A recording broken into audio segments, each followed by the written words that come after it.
this is John Sadak, TV voice of the Cincinnati Reds, and you're up for Late Night Reds Talk.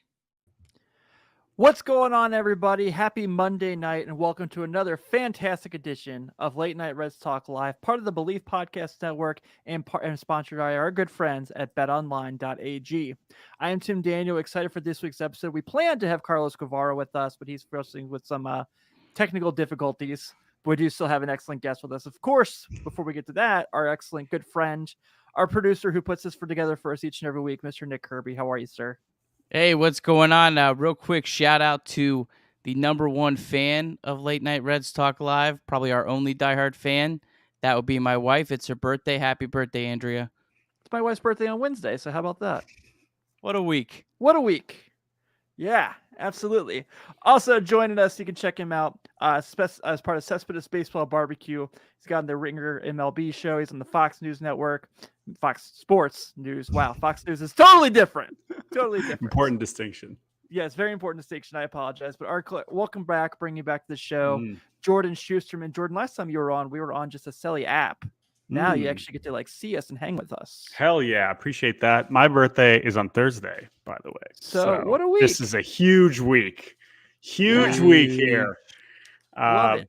But yes, thank you guys for having me back on. Very, very happy to be here. Absolutely, man. Happy to have you. And let's just bet our excellent sports bet online. They've released their over-unders and their odds for winning the divisions and everything that's like that. Nicholas, looking at this, the Reds with the sixth best odds in the National League to win their division. Let's go. What do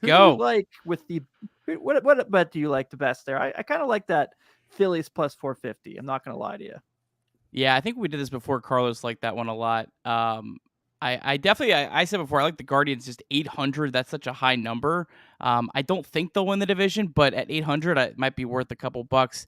Honestly, if I'm looking at this all together, I would say the safest bet that could still win you even money, probably the Astros plus 100.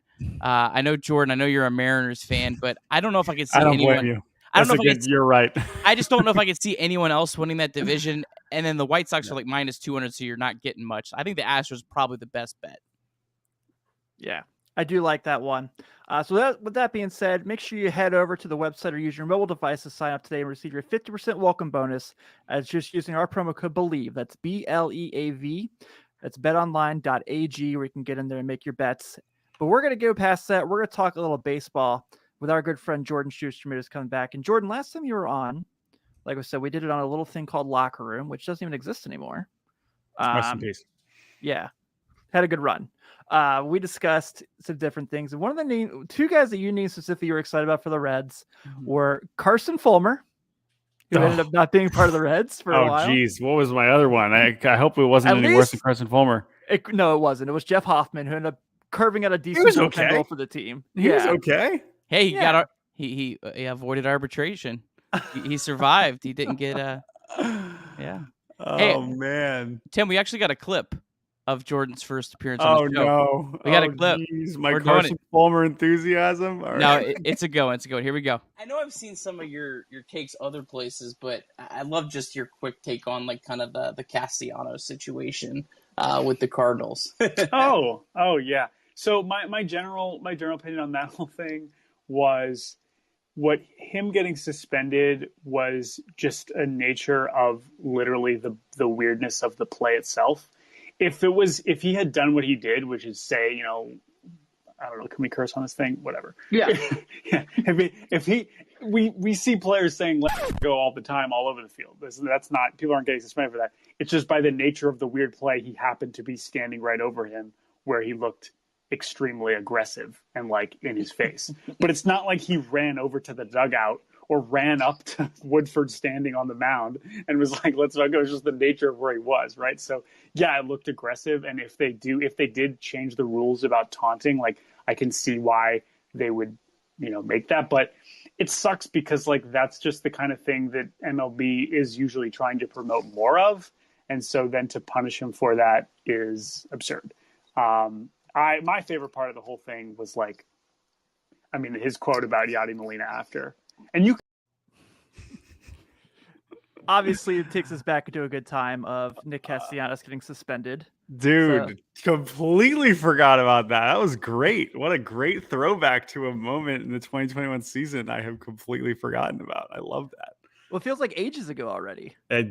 Well, this offseason's been many years, so I Yeah. can understand why it feels that way. Yeah, absolutely. Well, obviously we hadn't get much chance to talk to you through the season, but I did keep up with the podcast. And I know you guys were pretty high on the Brewers for the year, and don't blame you. They were pretty awesome. Got a little into the Reds there for a bit, like when we all did when they were looking hot, but of course had that crazy disappointing end to the season with that brutal August and September.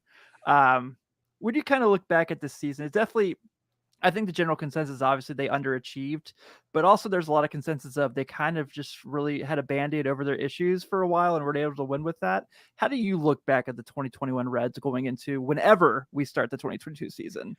Let me tell you guys that one of the great crimes of the lockout, there's so many great crimes about the lockout, but the point is that it has robbed, like we're just not talking about baseball anymore, right? And so baseball seems so long ago. And so as I sit here in front of the baseball reference page for the 2021 Reds, I am learning so much right now, or relearning or re-remembering, right? Like Heath Hembry apparently led the team in saves, tied with Michael Givens with 8. Which in some ways kind of sums up a lot about, how that season went. That tells you what happened with Amir, right? Which was obviously a super disappointing season. And then, on the offensive side, you think about the pitching and you think about, okay, I think coming into the year was like, okay, we actually might have something here, right? Like, especially we know Castillo, bad start, was awesome the rest of the way. I think that's accurate for what I recall. Gray was good. Tyler Mahle, who I've always really liked, he's good. Wade Miley threw a no-hitter, one of the funniest things that could ever possibly happen. But then, man, the bullpen, my goodness, what a mess that was. And then, honestly, it's Suarez, dude. Like, Suarez kind of bottoming into – he's still at 31 homers. I mean, it's obviously probably one of the worst 31 homer seasons ever. And it sucks because when he's on, he's one of my favorite players, and he's still fun to watch. But everything just kind of fell apart around – the Votto resurgence, the India breakout, which if that hadn't happened, I mean, it would have been even more bleak. And then Winker, who I've always loved Winker, and to see him be relatively healthy and awesome when he played, and, Castellanos too. But just like some of these big investments, Moustakas, Akiyama, and Suarez just in the toilet offensively, that's really kind of where it kind of sunk the season, I feel like. Yeah, it was a bummer. We felt really good, and then St. Louis goes on like a 30,000 game winning streak, and it just kind of ruins our souls. Yes. But it was super frustrating too, because it was like, are the Brewers that good? And the Cubs are obviously going backwards, and the Pirates are trying to lose, and so it was like, it really did feel like that opportunity to sneak in. But now we'll have 28 teams in the playoffs, so you guys should be in good shape. Right? Yeah, we'll be fine then. It's like the NBA. Right, exactly. I'll save that discussion for another time. But yeah, I would say that is that a fair assessment of kind of how it went? And then, man, if there's one guy that truly disappointed, and I know it was also health reasons, but Senzel's the guy that I was always super high on, and just I don't know what we're expecting from him moving forward, but that's definitely one I was also a little kind of lackluster. That's a name I was going to ask you about, because I still am also really high on Nick Senzel. I might be the lone flag bearer at this point. We're on the island left. We're the last guys left. Yeah, it's like my Malik Monk island, but that's looking good now. Finally. Good take. Yeah, but I think with him, like, on the idea of Nick Senzel is still pretty exciting and still really fun, but the idea has been so far away. Besides, like, that first couple months his rookie year, you said you don't know what to expect from him, and I think that's really understandable. But do you kind of feel like maybe with the fact that he had to play 17 positions last year, when he was on the field, maybe we could see like some sort of resurgence from him, because that would do so much for the Reds, especially with it looking likely that Nick Castellanos won't be on the team next year. Yeah, man. I mean, it's super weird because, he kind of has had the opposite of what happened with Jonathan India, right? Right. Where India was also a top 5 pick, SEC, huge junior year. We're all excited. Like, this is going to come in right away. But India was so blah in the minors that when he comes to spring training last year and everyone's like, Jonathan India is amazing. Jonathan India is amazing. Like, he's going to win the job. He's great. I'm like, really? I was like, okay, like, sure. Like, I'll believe it when I see it. And then clearly he was awesome. Whereas Senzel, awesome through the minors, and then all these weird injuries, and he just hasn't performed when he's played. And I don't know where he fits. I mean, right, we're looking at this, and I love TJ Friedel. He's one of my favorite just like baseball stories that we have. A guy that the industry didn't know was draft eligible, and was like, and then they're like, wait, he is? Okay, here's $700,000 after the draft. Like, one of the craziest stories ever. I'm not doing that story justice, but obviously when you see him slide in, I know this is just a projected lineup. I don't know if the Reds have said anything at the end of last season, but a guy like Naquin, guy like Friedel, and then I mean Akiyama, obviously we still got another year left to him. So you would have to think that there's an opportunity here for him to be healthy and win a job, but it's tough, man. Like, if he's not playing center, I don't know. Like, it seems like his days on the infield are kind of done. But I don't know. Maybe not. I know he's bounced around a ton. I hope he has a chance to figure it out, but obviously health is going to be the first step. Well, as a Mariners fan, that's why I wanted to ask, because throughout the season when they were talking about potential Luis Castillo landing spots, one Kyle Lewis came up quite a bit for a potential fit for a trade. Oh boy. Yeah. That's interesting. And the last time we got a center fielder from you guys, it didn't go the way we all thought it would. Well, it's slightly different circumstances, but yeah, that's true. Yeah, man, that's an interesting one. I admit, I'm also on team. Like, I love Luis Castillo. I would love to do. I feel like Sonny Gray's an even better target for the Mariners, just for a few reasons. I don't think it would cost as much, but yeah, I mean, that's an interesting buy low. I mean, Lewis it's with him, whereas Senzel, it's been a bunch of different stuff. Yeah. Whereas Lewis, it's just now been the same leg a few times, which both maybe makes it better and makes it worse, more scary. I don't know. You could kind of judge those injuries in different ways. I think that Lewis and what he did at the end of 2019 and what he did in the shortened season was like, I think he can be the face, but I don't think he's like, I think he could make an all-star team, but I don't think he's like necessarily like an MVP candidate. I would love to be proven wrong, but especially now that it's hard to imagine him playing center field anymore. I don't know, but no, I mean, that's a totally reasonable target. The Mariners outfield is obviously a subject of much discussion among M's fans. But this is a Reds podcast, so we could save that for another time. And yeah, I just feel like that you presumably that'd be the kind of guy, but I would imagine if they're going to trade Castillo, let alone Gray, I mean, you're probably looking younger than Lewis. But ain't getting J-Rod. Sorry. Yeah.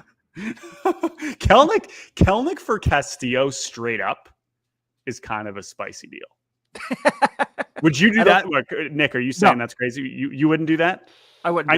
I know he went over 39. I know now you guys think he stinks. No, I love him. I love him, actually.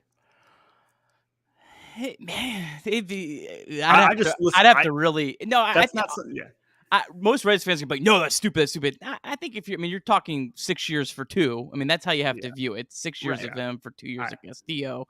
Yeah.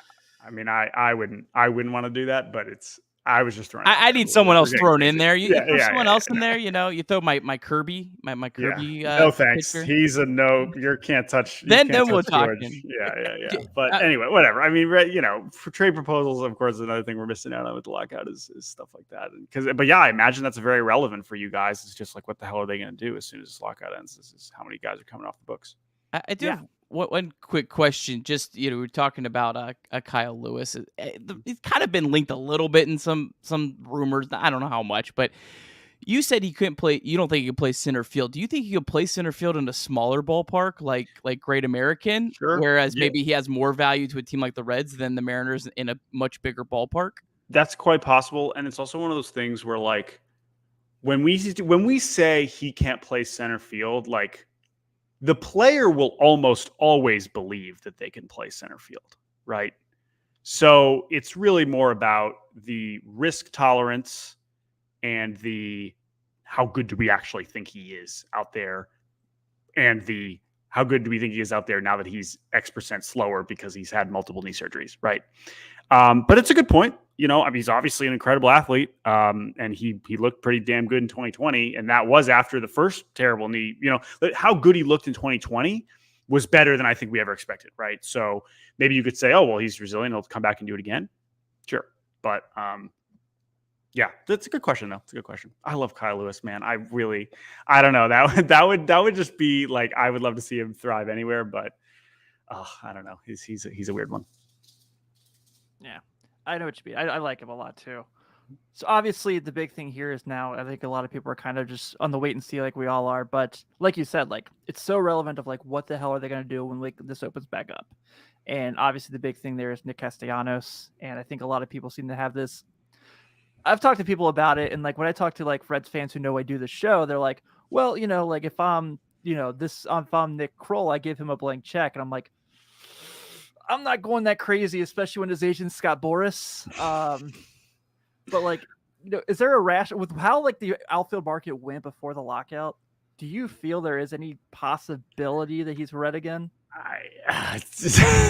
Not really. I mean, like, I don't either. I just like every indication of the Reds after the lockout is going in the other direction. So, I mean, unless he really loved it and for some reason ended up with another like 1-year deal situation, like I would be pretty stunned. I really would. I think he's just being underrated in general in the market.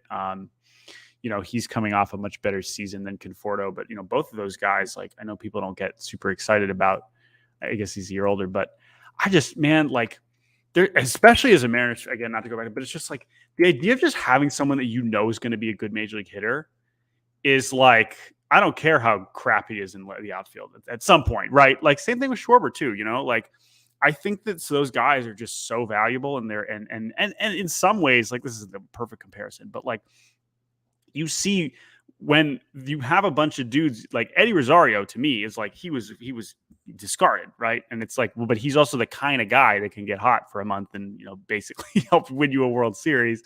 And you know, all the guys the Braves traded for are kind of like that. You know, Duvall, Soler, and those are a little more high variance, but Castellanos, I mean, it's as steady as they come. And I just think that will ultimately win out, that there's just going to be some good teams that say like, look, hide him in left, DH him, whatever. Like he's going to be a damn good hitter, and that's extremely valuable for us. And if that's a bit, yeah. So I don't know. I would be stunned, man. I really would be. I would be too. We've had his brother on a couple of times. He's been a lot of fun. But I like your point about like, regardless of how bad they are in the outfield, if they can hit, they can hit. I mean, Carlos, I can bring him back in here. You know, you play with Jay Bruce in the minors. And like you knew like you're going to get 35, 36 home runs from him. He might miss the ball in the alley a few times, but you knew what you were getting. And that just how much of a difference that makes in your situation. Yeah. Well, Jay Bruce specifically, he was pretty good in the outfield whenever he was young, whenever he could move around pretty well. So he was, but yeah, you're right. You got those guys that you know they're going to hit well, but it's tough now in Cincinnati because with Winker in left field, you know, they barely survived with Castellanos in right field as well at the same time. So yeah, and then you're going to put who the heck's going to be a center fielder, and then you're going to put Kyle Lewis limping around out there in center. I mean, geez, guys, like you're really asking a lot from him. I don't think Kyle Lewis can play center pitchers only if he's flanked by Castellanos and Winker. I guess is a good way to put it. I would say Nick and I have talked ourselves into Andrew McCutchen being a Red next year. Ooh, that's a great example of like a super famous free agent that like no one is giving any thought to because he's a little bit older. But dude, Kutch is like he mashes left-handed pitching. Yeah, and mashes still. Who is not enjoying having Andrew McCutchen on their team? I mean, it's in terms of like approval rating I know he's not what he used to be. I mean, he's way up there on the approval rating among just like average baseball fans. Like, yeah, and the Reds love that. I mean, they love totally Dietrich. I mean, right, Dietrich. Like, they were all over him. Like he was the best thing to happen to Cincinnati since Skyline, which is pretty sad. But it's true. You're right. I mean, they love him so quick. Dietrich. Yeah, I was on social media today and I was looking at Andrew McCutchen's page and like. He's just a fun dude. Yeah, the Reds will forget every time he killed him with the Pirates. They'll forget about that after day one. Yeah, I'm sure he's had a lot of good experiences hitting there. Dave Parker all over again when he came to Cincinnati. A little older than all of us, but yeah. So real quick before we got you out of here, Jordan, because obviously I know with everything going on, we kind of want to get like your quick thoughts on some of the changes that were just recently announced with the CBA and all the things going on there.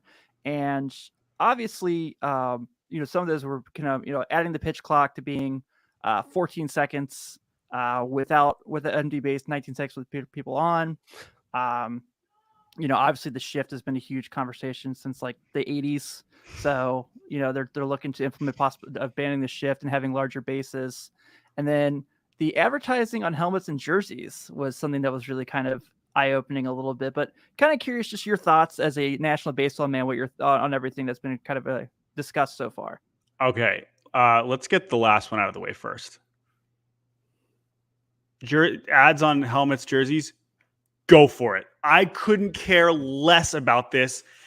People lost their mind when they put the Nike swoosh on the jerseys, and then no one cared as soon as it started. If this is what is going to have shorter commercial breaks, or if they're going to get that much ad revenue that it's like we can give on some other things in the CBA, like it is a no-brainer. The people that think that is a big deal when in essentially every other sport it already exists is like that is a level of like clinging to baseball's past that is completely unnecessary, and just like get over it. So that's one thing. Don't care about that. I've gone back and forth on banning the shift. I think in some ways it's stupid that we are like limiting strategy, and the other way it's like, okay, do it. Like if we're going to have more balls in play, great. Like that's not going to solve everything because we have a contact problem, not necessarily a balls in problem in the same way, right? But you could argue maybe that, if you do ban the shift, it's easier for guys to make contact and try to, hit balls in different parts of the field that are now more exposed. So I'm fine with that. Like I don't particularly care about that. Pitch clock is something that I know a lot of pitchers, and I'm sure Carlos you guys have talked to him about this, but like, I don't know, like some pitchers are visceral, like no way if they've never pitched with it. But then there's a lot of stats that like guys are already doing it in the minors. And at some point there are going to be a ton of guys who have already always pitched with a pitch clock. And to me, I'm fine with it too, especially in the regular season. But I know that they would want that for, the people say that the postseason games are too long. But to me, like I'm fine with that too. But that's one that I think I kind of defer to pitchers on. And I think to some degree, I think that would help a lot to speed the game up. And then, I mean, we're not even going to get into robo umps, but, and then bigger bases, like literally who cares? Like, sure. Okay. If that makes a difference, great. That is like the least, I can't believe anybody has like strong opinions about that, because it's not like they're making them like 10 feet, like you will not notice. It's not like players, ball, right? Yeah. Like players will notice because they're on baseball fields every day, but I don't think you will notice on TV at all. And like, sure, whatever. So that's kind of where I'm at on those things. Maybe it's not as spicy of a take as some people like to say, but the shift thing I'm kind of torn on. I see it both ways, but I'm mostly fine with it. But yeah, I'm with you, man. Well, you gave us about half an hour of your time. We definitely really appreciate you coming hanging out with us. I know you got the Cespedes barbecue hangout coming up here in just a few minutes. So before we get you out of here, I'm sorry we didn't get to talk about Raver San Martin or Ellie De La Cruz with you, but we will 1000% get to that the next time you're on. Please take a second to kind of shout out your social medias where people can interact with you. How many PSA 10s you've added to your baseball card collection? Whatever you want, man. The floor is yours. Oh boy, no comment on that last question, but certainly something I've slowly gotten into. No, I mean, thank you guys for having me on. Obviously happy to come on again and talk about Ellie and Raver San Martin and Aquino and all that stuff. But yeah, I mean, we actually just announced, like we're not doing baseball barbecue anymore. So that's a thing of the past. We're no longer with the Ringer. We hope to have a new podcast home in the near future. But for now, you can find all of our stuff on Fox Sports, foxsports.com. We are writing a lot. We'll be doing more video stuff once the season gets going. And then we do a podcast exclusively about Division III baseball, because that's our true passion. It's called the Podcast About Division III Baseball. So I think Carlos can appreciate that as a D2 guy himself. I'm sorry we didn't get to talk about your St. Mary's championship, but we'll get to that next time. I'm sure we can dig deep into small college baseball on a future episode. sure. But until then, guys, like seriously, thank you so much, and obviously always happy to hop on and chat Reds. Yeah, anytime, man. We definitely appreciate it. Thank you so much, Jordan. Thanks, man. Appreciate it, guys. Thanks so much for joining us tonight for Late Night Reds Talk Live. We really appreciate all of your support. If you haven't yet, make sure you are subscribed to Late Night Reds Talk on YouTube, Apple Podcasts, Spotify, or wherever you get your podcasts. We appreciate all the subscriptions. If you could be so kind, leave us a 5-star review. Helps us reach more Reds fans and continue to grow the show and provide more content for you. As always, go Reds. That was cool.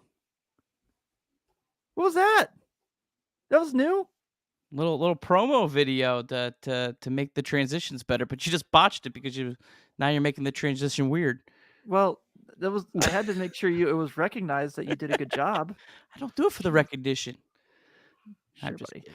All right, so we got some updates here. Looks like MLB and MLBPA lawyers met today, planning to meet again tomorrow. They have suggested Tuesday as a deadline for a 162-game season and give players full pay and full service time, but pay service schedule can't be unilaterally chosen, needs to be negotiated.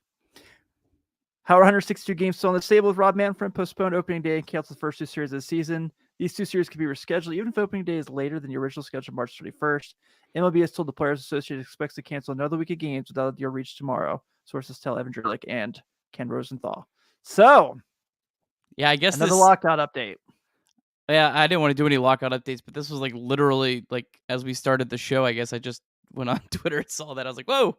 So yeah, nothing like live updates as we go. I can't believe 162 is still on the table. Carlos, is that like kind of stunning to you? It just kind of threw me back. Not really, just because I know they can go into October, so True. I mean it's not really that big of a surprise to me. Just the fact that they're doing another fake deadline or whatever is dumb. Whatever. I'm just tired of reading up on all that stuff. It's like it's that one meme. It's like I'm not reading that shit. Sorry this happened to you, or I'm glad this happened for you. Like whatever. I do want to get your thoughts real quick. I would love to have more conversation with Jordan, obviously, but he's a busy man doing Fox Sports things. I didn't realize they left the Ringer, by the way. Wonderful news. Death to the Ringer. So Carlos, as you know, we ask your insight a lot as a pitcher, and understandably so.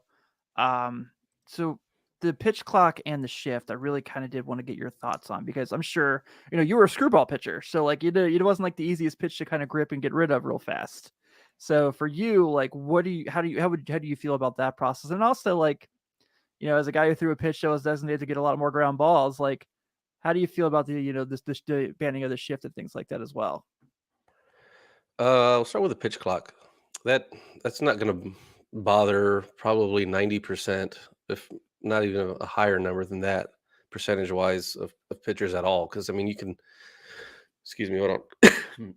You can, just toe the rubber, and then if you're not ready, just step off, and then your 14 seconds or 19 seconds, whatever, starts all over again. It's not like it's going to be this big deal that pitchers are going to be looking over at the clock and stuff like that. It's nobody's going to notice, and it's going to be fine. Those pitchers that do take a little bit longer, great. It's going to speed them up a little bit. They're going to have to figure it out. Just like there's so many different rule changes, like the baseball being different last year was way bigger of a deal than the stupid pitch clock. Like, and nobody talked about that. There was like one article written about it. Nobody cared. Nobody's going to care about this either. If anything, it's going to make your defense better. You guys are going to get up there and be amped and ready to go, and not just, just wasting time. Everybody just standing out there waiting for the play to begin. And then on the shifts, I'm for them being banned. Okay. I could have been indifferent either way, but I guess if you asked me, I would have said, yeah, go ahead and ban them, make some sort of modification. I don't know if they've really said exactly what they're going to do with the banning of the shift yet, but to have those guys out in short right field, or that's crazy. And that takes time. Have y'all ever seen how long it takes Manny Machado to get out there? It takes like 30 minutes. That's excellent. That's a great point. That is a great point. It's just, it's crazy. And I mean, it's not fair to right-handed hitters. It's crazy. They hardly ever get punished by it. My minor league career, my brief stint in the big leagues, nobody was shifting like that, and it was fine. The game was great, and I don't think once this gets implemented and we see the rules, unless there's anything crazy about it, then nobody's going to notice. Nobody's going to care either. I think he was, and I bring him up again. Somehow he's been referenced twice in this episode by me. When Jay Bruce retired early in the season from the Yankees, I think it was Newsweek or someone, maybe Sporting News. They had an article about how the shift ended Jay Bruce's career, basically, because, as a world famous pull hitter who was really well known for hitting the ball to right field, like that was taken away from him. And that's why he ended up getting a minor league contract with the Yankees. And then he ended up not performing with them. And, they had with the Phillies, they wanted to get rid of his contract because he was getting out all the time. And like, I almost wonder, without a shift, would Jay Bruce still be in the big leagues? Maybe you should rephrase it as Jay Bruce coming back to the big leagues with a DH. Hello, Cincinnati. Come on back. We love to bring back guys to sell tickets. Breaking news on Late Night Reds Talk Live. Are you and Jay still boys? Can you ask him to come back and do this? We'd be cool with it. Yeah. We need a right fielder. Just take Big Hack. No, he's not playing the field anymore. Oh yeah, we don't have any DH options, so. He was playing first base for the Yankees. And I don't know if you remember that time he had to play first base for the Reds when Joey was hurt. Not good. Wasn't very good. I remember. Yeah, no, I think, I mean, Bruce's career definitely would have gone longer, at least been more fruitful probably at the end. He wouldn't have had this drastic decline, I don't think, without it. So, yeah. I think I'm with you on the shifts, Carlos. Like, I don't love taking strategy away, but I feel like some ways it's gotten out of hand, and there's just not enough balls in play, and anything that we can do to make the game better. I think it'd be one of these things could be a big deal for a couple weeks, and by the time we're into May of a normal season, if this happened, or whenever a month into the season, people are going to forget about it. It's going to go away. I think over time it'd be fine. I'm all for the pitch clocks. I think it's long overdue. The pitch clocks, I think the thing that a lot of the pitch clocks aren't designed for the diehard baseball fans to get them more engaged. Like, I'll watch a 4-hour game. It doesn't bother me. I love it, like, give me all the baseball. But, people who go to these games, they don't want to be there for 3 hours. How many times have you turned on a Reds game that's, 3-3 in the ninth inning and half the stadium's left that was there? So it's not really designed for the diehard fans. So I think that's kind of, something to maybe consider with this. I don't know. I'd probably be more interested in more casual games if they're moving a little quicker, more games that, the Reds aren't involved. So yeah, I definitely support that. The shift, I don't love it, but I think it'll be good for the game overall. I wonder how much actual time is going to be saved if they implement this. I bet it's under 2 minutes. I'm not catering this to you because I know how you feel about them, but like Tampa Bay Rays games are probably an hour shorter now. Why? Because they shift on every fucking batter. Sorry, Nick. Yeah. I know you have to bleep me out when I say that, but I have to. They shift every batter just about sometimes. I think you sound cooler when I bleep you out than when you say it. I don't know. I noticed that. I think it sounds like funnier. I noticed that in the episode we had Steve and Jeff on. I was like, oh, that did sound cool. Yeah, but Tampa Bay is one of that team that's pretty well known for shifting every out. Joe Madden teams have obviously done it forever. So does that take Joe Madden's genius away? I don't think it was Joe Madden's genius. I think it was the upstairs genius, and he was just doing what they told him to do. No. So it's like when the Dolphins used to run the Wildcat offense and people thought it was legendary. Yeah. Yeah. I think the pitch clock is going to save more time than maybe we think. I read something earlier today from, I think it was Baseball America, where they were talking about in the minor leagues, all the games they were significantly cut down. I think it was 20 or 30 minutes. Don't quote me on that, but it was pretty significant, the amount of time that it took off. So I definitely think it'll pick up some, and it might even get some players. I think eventually you're not even going to think the clock's there, but just might speed up just naturally over time. I mean, could you see that, Carlos? Just not even the 14 seconds. All of a sudden, you just start going quicker than that. Yeah, I think some folks might, some pitchers might find a rhythm. Like, hey, this kind of works out a little bit better for me. Let me try to go ahead and pick it up even a little bit more. Let me just stay on the mound most of the time and not walk around it and rub the baseball up. But it could, yeah, definitely could. I mean, I know pitchers all the time tinkered with it. You had pitching coaches that, you had, you know, starting pitchers usually is who we're talking about here. The relievers are usually fast working. And it's the relievers that are the starters that have to get in their rhythm, in the game rhythm, and they can slow down, and you can see it from the bench or anywhere in the stands, and you're like, okay, let's go, let's pick it up. You'll see the catcher be like, come on, let's go. You're taking too long. Get in a rhythm. So it can definitely be good for some. Yeah, I think And I did, sorry, Nick, but I did see something earlier today. We're saying, and it'll probably bring velocities down too, because That's a good the point. quicker that you throw your next pitch, your velocity is going to go down a little bit. It's not going to be like drastic or anything like that. But then the follow-up question was to that, well, is it going to lead to more injuries? So, but that goes back to what I said at the very beginning. I don't think it's going to bother, the vast majority of pitchers out there. And it's too bad it's not once, from pitch to pitch, because anything to keep me from watching Mike Clevenger, golly, that guy is like, he takes 30 minutes to throw a pitch with all That's his who it was. stupid Okay. leg moving. I'm like, God almighty, why does this guy have to be on the Padres? I can't stand watching him pitch. I can't, like, it's tough. He's a good pitcher too, and I cannot watch that. If he just didn't go out during COVID, he wouldn't be on your team. God almighty. Why couldn't they have had Shane Bieber instead? I've got issues with Shane Of Bieber. Knicks Guardians. Yeah. I might be up for a couple Guardians games this summer. I got family up there now. So I want to point this out real quick. Nick, if you don't mind if I bring up Sean's comment real quick. He said they should also make left-handed pitchers step off to throw to first and enforce the ball rules they have now. I liked Cueto as much as anyone, but every pitch he threw was a ball. Could you? I mean, and he ended up saying it was a balk instead of a ball, which I have here.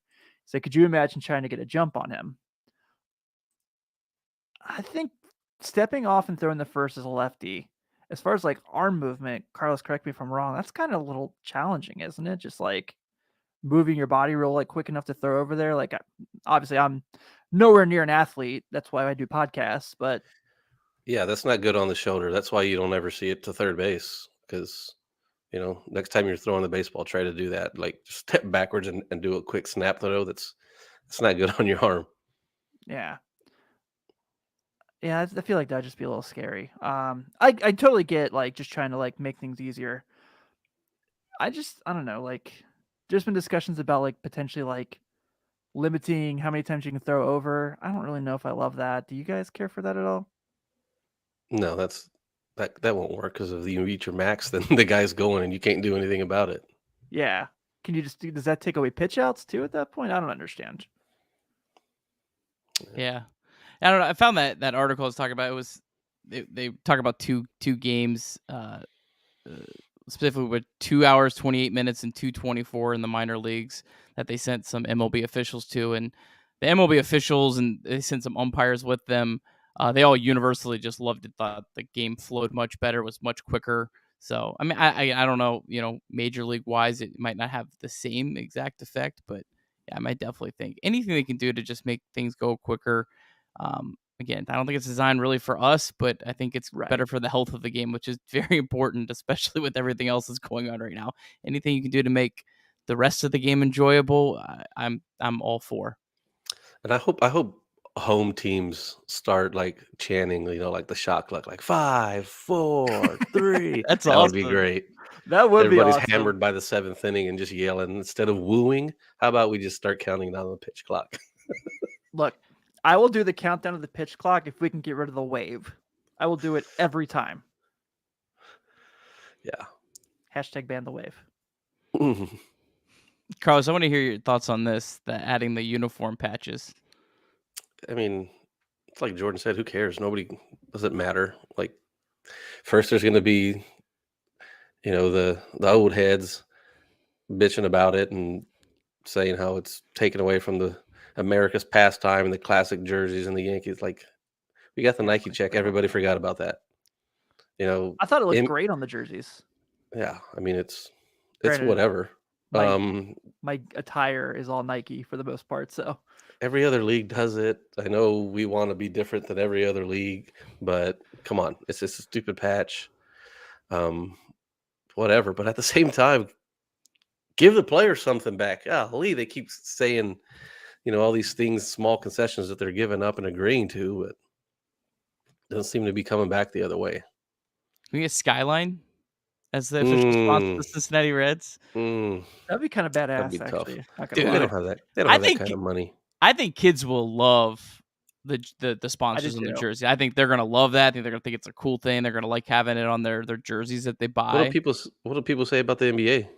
Well, I was just about to say, I went up to the Cavs game and I got an Evan Mobley Cavaliers jersey and it has the Goodyear logo on it. It looks kind of dope, honestly. I think it looks kind of badass. Well, it's great if they can get a sponsor that like the Magic or Disney, right? Yeah. So like Skyline would be cool. Even something like Kroger would be really cool, like a Cincinnati, or P&G or something that's Cincinnati. Like Chiquita. Yeah, something local. I think Skyline would be awesome. I'd the Roses, maybe the Roses and Skyline. The what do they call it? The trio. No. What's the Skyway? Oh yeah, the pizza and the coney with the Montgomery Inn inside it too. That's a combo. Yeah, dude. They take a La Rosa's slice of La Rosa's pizza, they put a coney in there, and they also, I think some places will actually take like Montgomery Inn barbecue and put it in there as well, and just fold it up. I haven't done the Montgomery special, but next time I'm here, I'm doing the all three. Yeah. I'm gonna make Carlos watch just to he's gonna be like terrified. Yeah, I already am just thinking about it. This is one. So like, I guess my like mental reaction to it was like, I totally see what Jordan's saying. Was like, for us, we're not going to notice.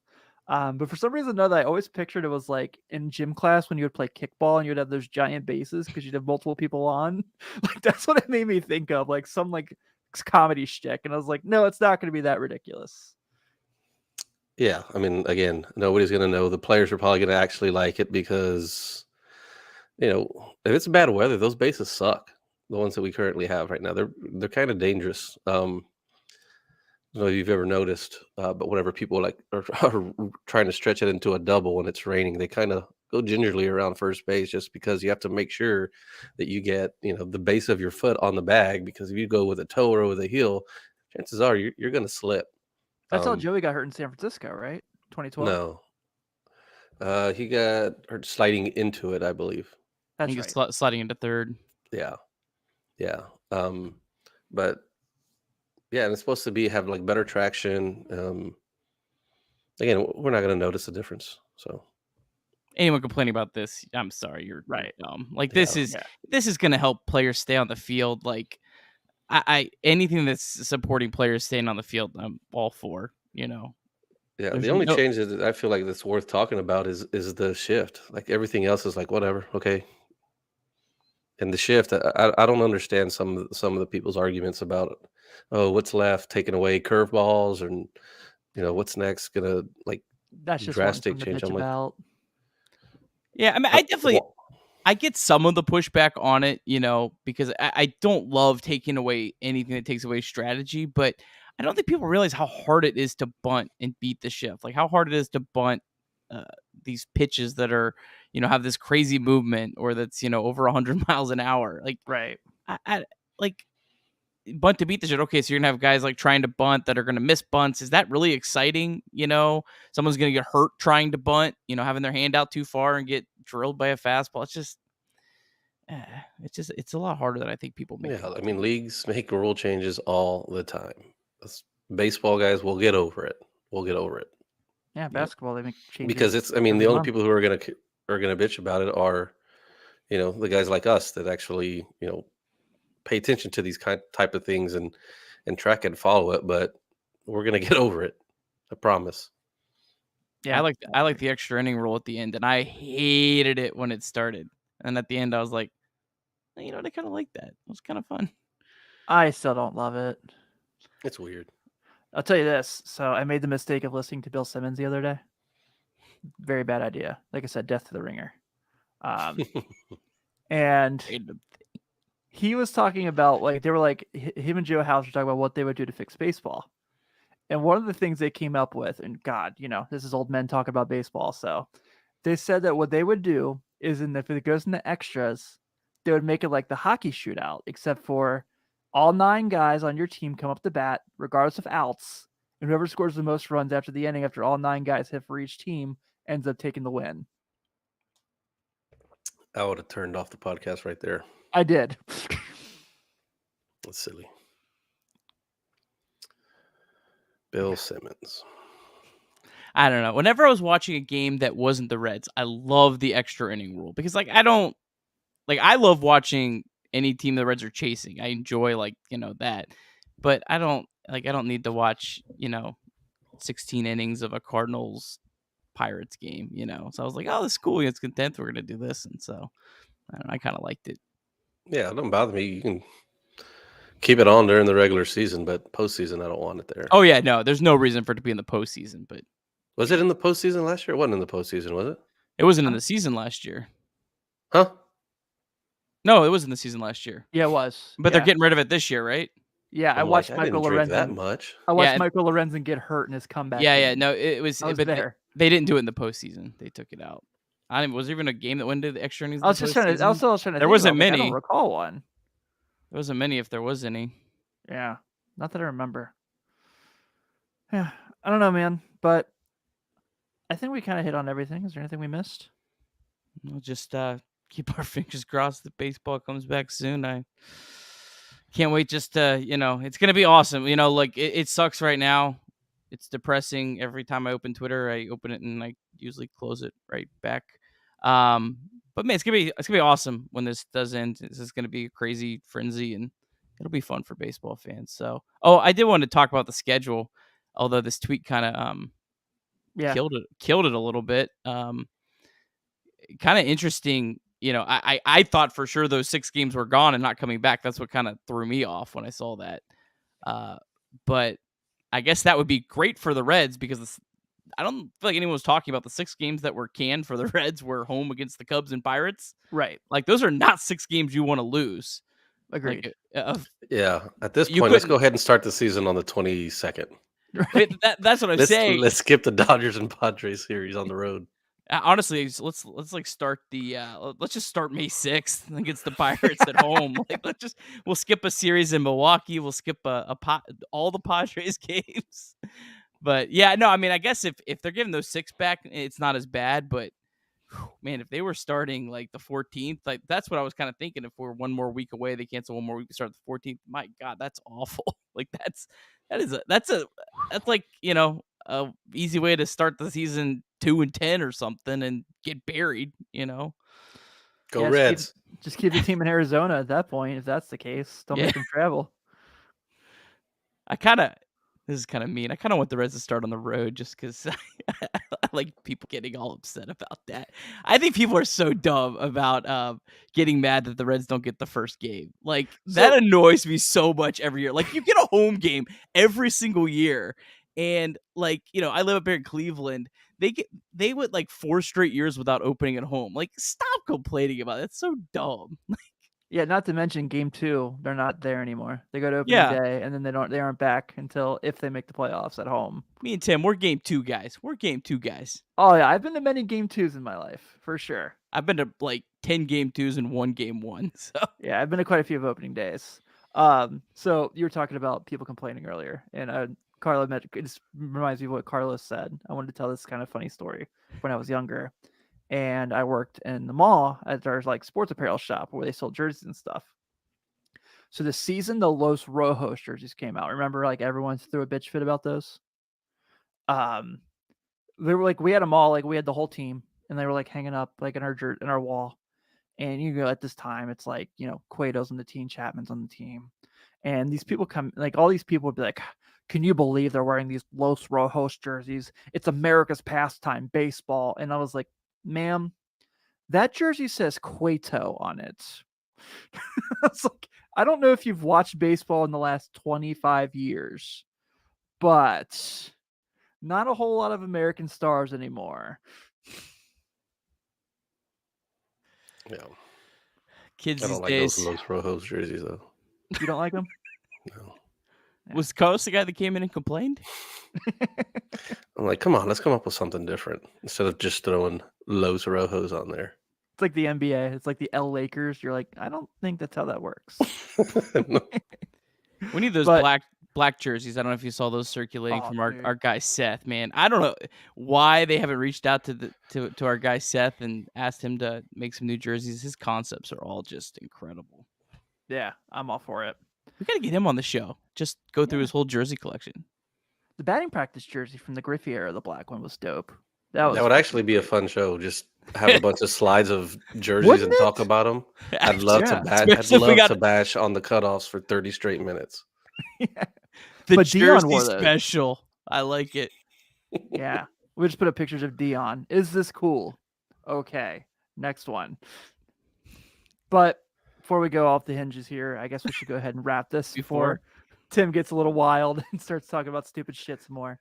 Thank you so much to Jordan Shusterman, Cespedes BBQ, for coming on. So much fun to have him. Thank you guys for tuning in each and every week. I know it's hard during a lockout. We're doing our best and we're having fun interacting with you guys. So please take some moment to give us a shout out, watch our show, listen to us wherever you might be, as Nick said in that intro earlier. And also check us out. Check out betonline.ag. Make that bet on the Reds. I actually like those odds. I like it a lot. And I'm not going to shout out the rival sponsor network this time, like I did a couple weeks ago. Good job, Tim. But thank you. Also, Apple Podcasts, Spotify, Stitcher, wherever. 5-star reviews go a long way for us. Thank you all so much. Have a good night. We'll talk to you soon. Come back, Jay.